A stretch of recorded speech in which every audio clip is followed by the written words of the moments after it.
Good afternoon. Welcome to business Sons. Right now market లో లాభాలతో trade అవుతున్నాయి. ఇక పూర్తి డీటెయిల్స్ అందించడానికి అనలిస్టులు సుందర్ గారు, అదేవిధంగా శేష్ గారు స్టూడియోలో సిద్ధంగా ఉన్నారు. సుందర్ గారు, ప్రస్తుతం ఏంటి ట్రెండ్ ఎలా నడుస్తుంది? ట్రెండ్ పాజిటివ్ గానే ఉందండి. పొద్దున 6200 దాకా వెళ్ళి అక్కడి నుంచి ఒక చిన్న కన్సాలిడేషన్ చూస్తున్నాము. ఇంట్రాడే మైనర్ కరెక్షన్ చూస్తున్నాము. కాకపోతే మన సపోర్ట్ 6150 పైన నిలబడుతోంది. సో 6150 పైన నిలబడుతున్నంతసేపు పర్వాలేదు. ఈ మైనర్ కరెక్షన్ తోటి మార్కెట్ ముగిసిపోయినట్టు చెప్పుకోవచ్చు. అలా కాకుండా ఇంట్రాడే ట్రేడర్స్ ఈ లెవెల్ షార్ట్ పొజిషన్ తీసుకోవద్దు. 6150 కింద ట్రేడ్ అవుతేనే ఒక షార్ట్ పొజిషన్ తీసుకుని ఒక 20-30 పాయింట్స్ టార్గెట్ క్లోజ్ చేయండి. ఏమాత్రం మార్కెట్ కనుక 6150 పైన నిలబడినా కూడా మార్కెట్ ఫర్దర్ అప్ అండి.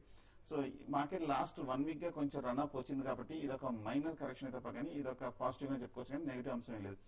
నా ఉద్దేశం మార్కెట్ ఏమాత్రం నిలబడితే కనుక నెక్స్ట్ టార్గెట్ 6300 వరకు వెళ్లే అవకాశం కనిపిస్తుంది. బ్యాంకింగ్ స్టాక్స్ అన్ని కూడా మంచి కన్సాలిడేషన్ లోనే ఉన్నాయి. డెఫినెట్ గా బ్యాంకింగ్ స్టాక్స్ లో కూడా పొజిషన్ తీసుకోవచ్చు. అలాగే రిలయన్స్ గ్రూప్ లో కూడా కొంచెం పొజిషన్ తీసుకోవచ్చు. సో మార్కెట్ అసెట్స్ చూస్తే పెద్ద ట్రెండ్ లో మార్పు లేదు, పాజిటివ్ గానే నేను చెప్పొచ్చు. సో శేష్ గారు, చూస్తే కరెక్షన్ ఏమన్నా కొద్దిగా మూసిందన్న సంకేతాలు కనిపిస్తున్నాయా? ఆల్రెడీ మన మార్కెట్ కరెక్షన్ అయిపోయి చాలా వరకు మంచి అప్ ట్రెండ్ లో ఉంది. అయితే ఫ్రెష్ ఇక్కడ నుంచి మార్కెట్ పెరుగుతుంది, ఎంతవరకు పెరుగుతుంది అనేది కొంచెం ఆలోచించాలన్నమాట. ఎందుకంటే 6200 అనేది నిఫ్టీ చాలా వరకు రెసిస్టెన్స్ లెవెల్ గా చెప్పొచ్చు. దీంతో పాటు కొంచెం మన అంటే ఇంటర్నేషనల్ మార్కెట్స్ పరంగా పెద్ద నెగిటివ్ లేకపోయినా కూడా డొమెస్టిక్ గా కొంత పొలిటికల్ అన్సర్టనిటీ అనేది మార్కెట్ మీద ఏమాత్రం ఎక్కువైతే మాత్రం మార్కెట్స్ కొంత ఇక్కడ ఈ లెవెల్స్ నుంచి కొంత రివర్స్ కావడానికి కూడా అవకాశం ఉంది.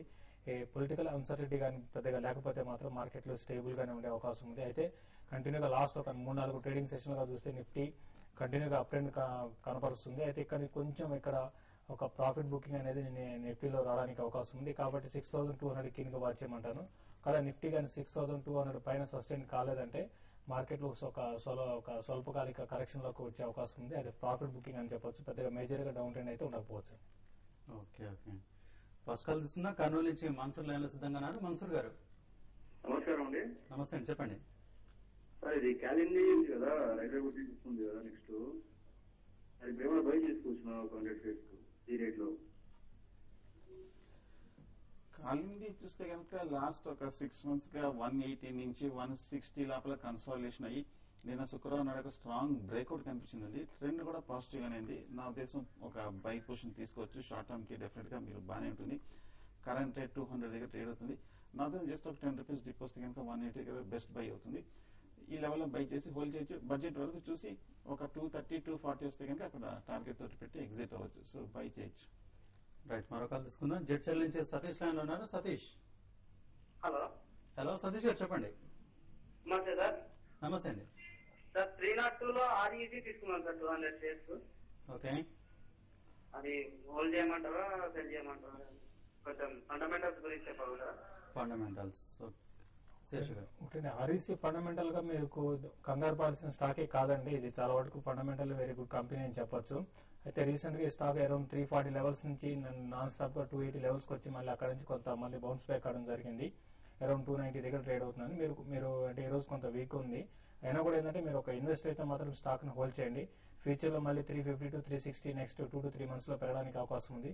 లాంగ్ టర్మ్ ఇన్వెస్ట్మెంట్ అయితే మాత్రం ఇది 400 రూపీస్ ఈవెన్ 450 దాకా పెరగచ్చు. మరో కాల్ తీసుకుని తణుకు నుంచి నాగబాబు గారు లైన్ లో ఉన్నారు. నాగబాబు గారు, హలో. నమస్తే అండి. నమస్తే, చెప్పండి.